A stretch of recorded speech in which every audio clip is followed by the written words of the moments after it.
Mi hija está desaparecida en el Parque Nacional Whitefall. Mi hija desapareció hace una semana. Parece que nadie se ha dado cuenta.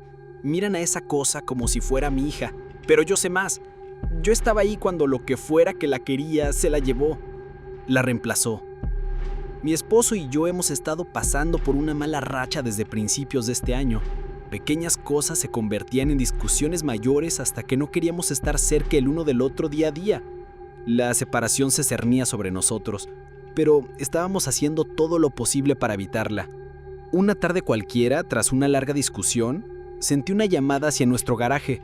Mientras ordenaba cajas llenas de aire viciado y ropa de invierno guardada, encontré una caja llena de nuestros recuerdos del verano, de cuando nuestra hija tenía 5 años. Habíamos sido felices entonces. Las discusiones no existían en nuestro hogar, parecía haber demasiado calor ahí para que pudieran cultivarse. Planificábamos cenas divertidas y salidas aún más alegres. Parecía que había pasado una eternidad, cuando en realidad solo habían transcurrido unos pocos años. Mientras hojeaba las pilas de álbumes y dibujos de nuestra hija, encontré una pluma. Parecía ser una pluma de halcón o algo parecido, pero más grande y salpicada de manchas negras profundas. Mi esposo la había encontrado mientras acampábamos en el Parque Nacional Whitefall. Estaba sobre nuestro equipo de camping cuando nos despertamos una mañana. La guardó con cuidado, como un recuerdo de uno de nuestros muchos viajes de camping. Habíamos investigado sobre ella cuando llegamos a casa, pero nunca pudimos identificar al pájaro al que pertenecía. La llevé a nuestro comedor, dejándola sobre la mesa de la cocina mientras preparaba la cena. Más tarde nos sentamos juntos, con máscaras de familia feliz puestas para nuestra hija, mientras comíamos nuestra amalgama de pollo y brócoli. Mi esposo había estado mirando distraídamente la pluma mientras comía, antes de anunciar que deberíamos ir a acampar de nuevo, como solíamos hacer. El revoltijo entusiasta de palabras incomprensibles que soltó nuestra hija fue suficiente para que yo aceptara, aunque no me sentía con ganas de ser devorada por tábanos ese fin de semana. Su entusiasmo podía iluminar una habitación. Era difícil decir que no. Antes de darnos cuenta, era viernes y estábamos empacados y de camino a Whitefall. La emoción de nuestra hija nos había contagiado. Estábamos entusiasmándonos cada vez más con el viaje a medida que nos acercábamos. Quizás esto sería lo que nos reconciliara. Encontramos un lugar cerca del río Whitefall. Un sitio codiciado pero sorprendentemente vacío de campistas cuando llegamos. Era privado, mucho más profundo en el bosque que los otros campings. Instalamos nuestra área y luego recorrimos los senderos en busca de palos secos para hacer nuestra fogata. Nuestra hija se adelantó a nosotros, queriendo guiarnos en nuestra pequeña aventura. Mi esposo me agarró suavemente la mano, dejando espacio para que yo la retirara, pero, en cambio, yo la apreté mientras caminábamos. Se sentía bien. Pronto tuvimos suficientes palos para encender un fuego, así que regresamos a nuestro campamento, nuestra hija nuevamente a la cabeza. Había encontrado una pluma exactamente igual a la que encontramos en el pasado. La agitaba frente a ella como un director de orquesta mientras caminábamos. Nos sentamos juntos alrededor de nuestra pequeña fogata, mientras nuestra hija nos hacía 1.000.000 de preguntas sobre cómo la hierba obtenía su color, o cómo las estrellas estaban tan juntas, o si los árboles podían sentir amor, y con cada pregunta respondíamos lo mejor que podíamos. Empezó a quedarse dormida a medida que el fuego se calentaba y la noche se oscurecía, y pronto estaba dormida en su pequeña silla de camping. La llevamos a nuestra tienda y salimos de nuevo para hablar y ver crepitar el fuego un poco más. Nunca sentí que me dormía, pero sí sentí que mi esposo me sacudía para despertarme. Violet no está en la tienda. Fue lo que me sacó de mi estupor somnoliento. Lo seguí para comprobar, como si él fuera capaz de inventarse una broma tan macabra. Solo realmente le creí cuando puse mis ojos sobre su saco de dormir desordenado. Inmediatamente empezamos a gritar su nombre, cada vez más fuerte a medida que no escuchábamos respuesta. Mi mente no dejaba de decirme que estaría tras esta curva, o que estaría en este montón de maleza seca, pero cada vez no había trazo de ella. No había huellas ni señales de lucha en la tierra. El sol todavía estaba profundo en las montañas. No amanecería en horas, y nuestra niña tenía un profundo miedo a la oscuridad. Ella nunca abandonaría nuestro campamento, al menos no por su voluntad, pero no había señales de que alguien la había arrastrado luchando. Era inteligente. Nunca seguiría a alguien adentrándose en el bosque sin despertarnos. Mi esposo decidió ir al frente del parque para buscar a los guardabosques. Seguía intentando llamar a su número de emergencia, pero la falta de servicio celular se interponía obstinadamente. Partió en nuestro pequeño SUV tan rápido como pudo, dejándome sola para gritar y buscarla. Pronto los gritos se convirtieron en súplicas, rogándole al bosque que se doblara hasta que pudiera verla y saber que estaba a salvo. Mientras buscaba me encontré entrando más en la maleza, sin importarme realmente en ese punto si me perdía con ella en el bosque negro. Me encontré en un pequeño claro. Parecía perfectamente formado en este bosque, a pesar de que no está permitida la tala ni el corte aquí. Sentada en medio del claro, podía ver una pequeña forma encorvada.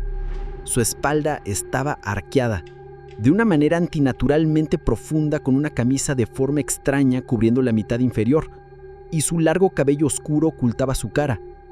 Corriendo hacia ahí estaba segura que era mi hija, mi Violet, pero una vez que llegué a ella, mi mente no podía asimilar lo que estaba viendo. Realmente no hay palabras para describir lo que estaba sucediendo ante mí. La forma encorvada sujetaba sus tobillos, su cara oculta entre sus rodillas mientras emitía pequeños gemidos apagados. Su cabello se estaba cortando, los folículos devorando su longitud y tirando de él hacia sus raíces. La parte de su espalda que podía ver se estaba moldeando, formando y cortando contra la piel papirácea de su espalda hasta que se unió al arco de la persona encorvada, encajando en su lugar cuando encontró la curva que quería. Sonaba horrible, doloroso y tan fuerte en ese espacio abierto. Lo que pensaba que era una camisa en realidad eran plumas, mudándose y desprendiéndose de la espalda de la cosa, dejando en su lugar una piel pálida marcada por hoyos blancos. Los hoyos se cerraron solos, tendones extendiéndose a través del espacio hasta que solo quedó piel. Escuchó que me acercaba. Podía ver que intentaba levantar la cabeza de su lugar para mirarme, pero su rígido cuello mantuvo su cabeza en su lugar hasta que terminó de hacer lo necesario. Mi mente me decía que huyera, pero mis pies me mantuvieron firmemente en el lugar. Lo único que pude hacer fue presenciar esta transformación. No estoy muy segura de qué otra cosa llamarlo. Una vez que la columna encontró su lugar, sus piernas comenzaron a formarse, crujiendo y reacomodándose en una dolorosa exhibición. La forma finalmente apartó su cabeza, aparentemente en agonía, pero realmente no había forma de saberlo. Su boca aún no estaba formada. Cuando movió su cabeza hacia atrás, aparentemente para gritar, solo había ojos, uno mucho más grande que el otro. El resto de su cara se movía. Sus pómulos se empujaban hacia afuera y luego se deslizaban por la piel pálida y sin marcas, y luego volvían a su lugar debajo de sus ojos. Su línea de pestañas inferior se hundía profundamente en su cara sobre los pómulos móviles y lejos del rojo intenso de sus escleróticas, antes de volver a donde le gustaba. Sus piernas seguían crujiendo, alargándose y acortándose, casi incapaces de encontrar el lugar correcto hasta que el tejido blando en su rodilla se onduló y mantuvo el hueso donde lo quería. Nunca vi que se formara la boca. Sus piernas mantuvieron toda mi atención hasta que escuché un jadeo gutural llenar el espacio a nuestro alrededor. Al mirar hacia arriba, recorriendo con los ojos la piel en movimiento y los tejidos conectando, mis ojos encontraron la boca de la criatura. Estaba abierta, en una imitación de un grito, pero simplemente no podía tomar esa forma. O no sabía cómo hacerlo. Finalmente los labios encontraron su forma, rotas y pegadas sobre un rostro profundamente blanco y demasiado cerca a sus ojos para que tuviera sentido. Las encías en su interior comenzaron a sangrar abundantemente, dejando ríos por las mejillas hasta que por fin, una por una, se abrieron bolsas para empujar hacia afuera dientes redondeados. Esta pareció ser la parte más dolorosa para la cosa torcida, su grito encontrando salida de su garganta hacia el claro. El ruido me sacó de mi estupor congelado. Una parte primaria hizo tic en mis propias células hasta que lancé mi cuerpo a correr de regreso hacia la entrada del claro. Me di vuelta, cayendo porque mis piernas no podían seguir el ritmo con mi mente. Empujándome para levantarme, no miré atrás cuando comencé a dirigirme en cualquier dirección que estuviera lejos de esa cosa, hasta que la escuché intentar decir algo tan familiar que casi me detuvo en seco. Indudablemente, y con una voz que he escuchado desde que mi hija pudo hablar, la cosa expulsó las palabras mamá. Miré a mi alrededor, esperando encontrar señales de mi esposo o alguna señal de cualquier cosa que perteneciera al mundo que conocía antes de ver a esta cosa. Mis ojos encontraron la única forma humana en la línea de los árboles. Mi Violet estaba ahí de pie, junto a algo inimaginablemente alto, inclinándose para que pudiera alcanzar mejor su mano. Parecía aterrorizada. Grité su nombre, pero era como si no pudiera verme ni oírme. Estaba mirando fijamente a la forma monstruosa detrás de mí, observándola tomar su forma. Me lancé en su dirección, dejando atrás a la cosa que se retorcía. Mientras me acercaba, la forma que la sostenía dio un paso atrás hacia la oscuridad envolvente, la negrura filtrando hacia su alrededor como una niebla, llevándose a mi renunciante niña con ella. Luchaba por escapar, pero la forma no tuvo problema en arrastrarla. Finalmente llegué a los árboles donde ella había estado, la oscuridad disipando dejando solo el bosque. Mientras buscaba alguna señal de ella, algo me agarró desde atrás y me arrastró de nuevo el claro. Empecé a arañar y empujar para liberarme, hasta que el rostro de mi esposo apareció en su vista, aterrorizado pero con un brillo de alivio pegado a él. Cuando estaba a punto de contarle todo lo que había visto, mis ojos miraron más allá de él y vi a los guardabosques envolviendo con una manta a una niña pequeña en medio del claro. Los ojos de mi hija me miraban. Esa cosa finalmente había encontrado su forma. Esa forma era mi dulce niña, Violeta. El grito que salió de mí fue involuntario. Empecé a empujarme para alejarme de él una vez más, el alivio cambiando a terror mientras luchaba por escapar. Más tarde supe que un paramédico se había unido a los guardabosques con mi esposo y me administró un sedante. Todos pensaron que el pánico me había hecho entrar en algún tipo de episodio. ¿Cómo les digo que la cosa sentada en la ambulancia con nosotros no es mi hija? Que mi hija todavía estaba ahí afuera, en el oscuro bosque.